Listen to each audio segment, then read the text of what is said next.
कर लेती उससे शादी जिससे प्यार नहीं करती? बोलो, तुमसे पूछ रहा हूं मैं, कर लेती शादी दुनिया के लिए, समाज के लिए? मैं वो करती जो सही होता। किसके लिए, तुम्हारे लिए या औरों के लिए?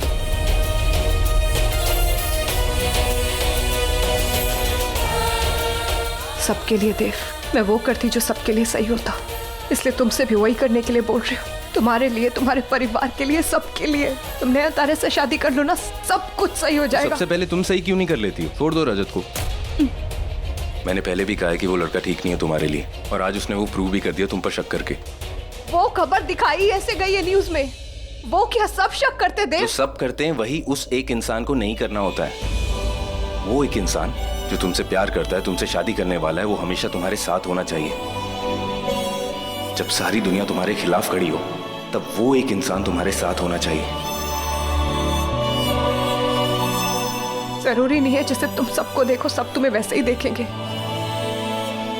मैं माँ बाबा रजत से अलग नहीं सोच सकती हूँ, और जो सही है मैं वही कर सकती हूँ ना देव। इसलिए बोल रही, मेरी हेल्प कर दो प्लीज। तुम सबका मुंह बंद कराना चाहते हो ना, यही एक रास्ता है देव। सब खुश हो जाएंगे, नया तारा से शादी कर लो प्लीज। लेकिन मेरे लिए रिश्ते समझौता नहीं है।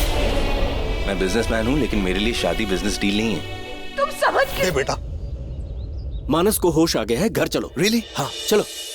वृंदा, तुम रुक जाओ। क्या है कि मैं नहीं चाहता मेरे घर वाले बार बार मेरी बेटी की बेइज्जती करें। मुझसे बर्दाश्त नहीं होगा। वैसे ही हालात बहुत खराब है, मैं कुछ बोलूंगा तो कोई मेरी बात मानेगा नहीं। तुम थोड़े दिन रुक जाओ प्लीज।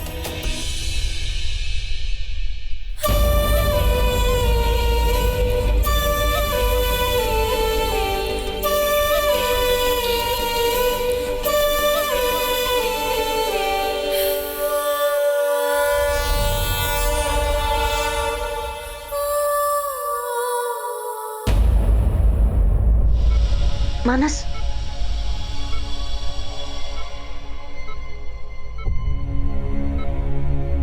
मानस, किसने की तुम्हारी ये हालत?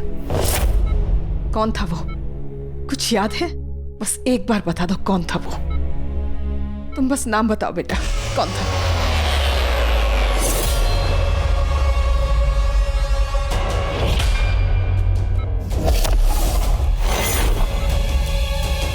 मैं तो इसे जानता तक नहीं। लेकिन मैं जानती हूँ। तो तुम ही बता दो कौन है ये? पीछे पलट के खुद ही देख लो।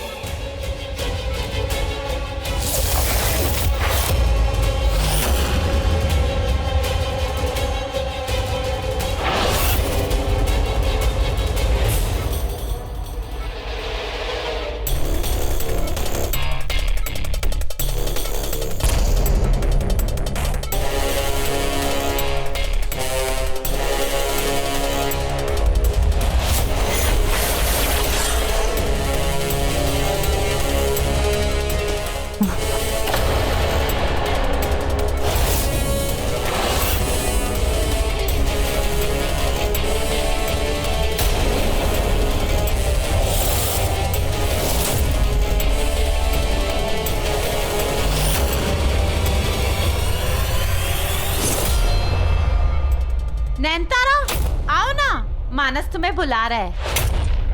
आ रही है, आ रही है।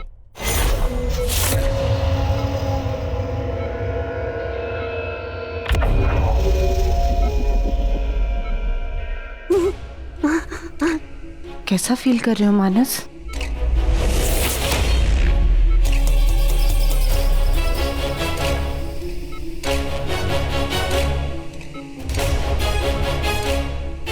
तुम बच जाओगे अगर मुझे जाने दोगे तो।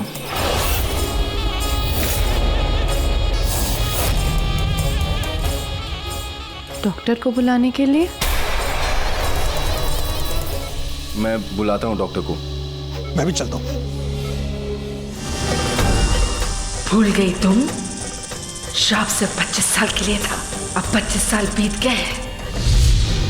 अब मैं अकेली नहीं हूँ, मेरे पास मेरी इच्छाधारी शक्तियां भी है, और तुम्हें मुझसे कोई नहीं बचा सकता, कोई नहीं।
ये नागिन आप लोगों का कोई नुकसान नहीं कर पाएगी। भैया थोड़ा जरूरी है, आप तेज चला लेंगे प्लीज। Ji madam. शुक्र है भगवान का और आपका भी पंडित जी।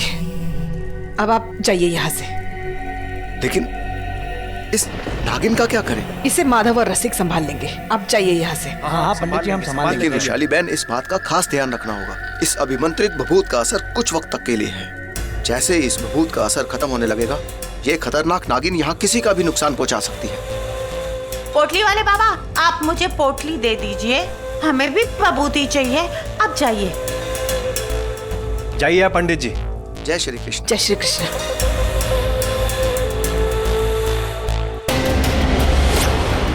वक्त बहुत कम है। रसिक, माधव, चिता की तैयारी करो। इसे जीते जी जलाना है हमें।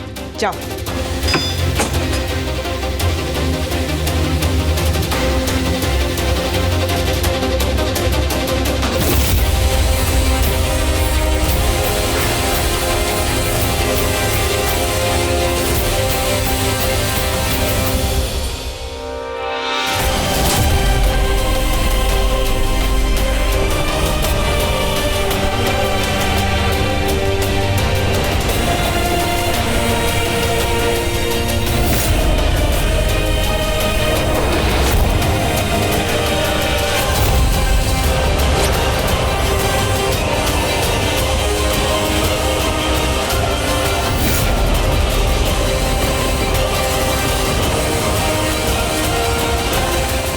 माँ फिक्र मत करना, बाबा को कुछ नहीं होगा, उन पे कोई आंच नहीं आएगी।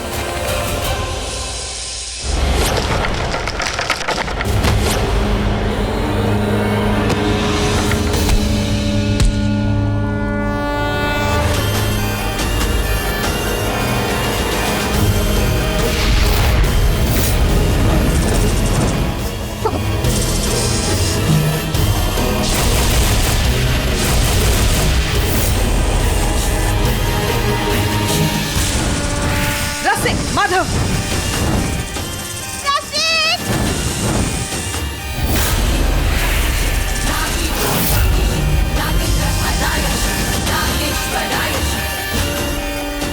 पहले मुकाबले से कुछ तो सबक सीख लेते। जो मौत को मात देकर आई है उसे कोई नहीं मार सकता। माधव, रसिक, मशाले उठाओ और जलाओ इसे। ठीक है भाभी। तुम एक इंसान से प्यार कर सकती हो, उसके साथ अपनी जिंदगी जी सकती हो, ये इजाजत है तुम्हें। ये वरदान नहीं है तो क्या है? वहाँ पर इस वक्त मैं अपने बारे में नहीं, आपके बारे में सोच रही हूँ। अगर उस वृंदा ने आपका कहा नहीं माना, आपका बदला नहीं लिया, तो आप क्या करेंगी? अगर ऐसा है तो मैं मान लूंगी कि यही मेरे भोलेनाथ की मर्जी है। लेकिन मेरा दिल कहता है नैनतारा, वृंदा ऐसा नहीं करेगी। वृंदा मेरी बेटी है, मैं जानती हूँ वो मेरी कसम कभी नहीं तोड़ेगी। उन्होंने ये इसलिए किया ना क्योंकि वो भी यही चाहते हैं कि मेरी बेटी ही मेरे बदले का जरिया बने, कि मेरी बेटी मुझे मेरा इंसाफ दिलाए। अब बस ईश्वर कृपा करे कि वृंदा बिल्कुल एक नागिन की तरह सोचे, किसी कमजोर इंसान की तरह नहीं, वरना वो लोग बच जाएंगे। ऐसा नहीं होगा पापा। अगर वृंदा उन पे तरस खाती भी है तो भी ऐसा नहीं होगा। ज्यादा देर नहीं बचेंगे वो लोग, क्योंकि कभी ना कभी उन पापियों का असली चेहरा सामने जरूर आएगा।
भगवान, वृंदा!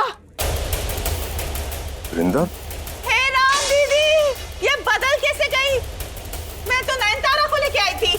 इसका मतलब कि इच्छाधारी नयनतारा वृंदा में बदल गई। हंसी, चलो।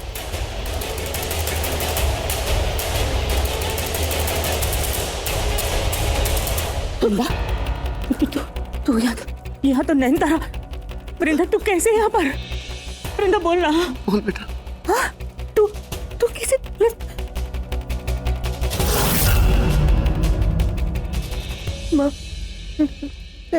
क्या हुआ नयनतारा को? बोलना। तू कैसे यहाँ पे दुल्हन बन गई? वाह वाह वाह, तुम्हारे इस तमाशे के लिए तो सचमुच तालियां बजनी चाहिए। इतने सालों से इस घर में भोली सूरत ये सहमी सहमी सी यहाँ वहाँ घुमा करती थी, अब जाके तुम्हारा मुखौटा उतरा है, वो भी इस घूंघट के पीछे आके।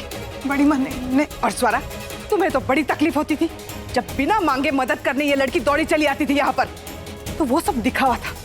असल में तुम माँ बेटी की मिली भगत थी, जानबूझ के अपनी बेटी को यहाँ भेजा करती थी ताकि इस घर के किसी अमीर लड़के को फंसा सके। बड़ी माँ मेरी बात का यकीन कीजिए, मैंने ऐसा कुछ नहीं किया देव। और पंडित जी, आप क्या खूब वशीकरण मंत्र सिखाया अपनी बेटी को।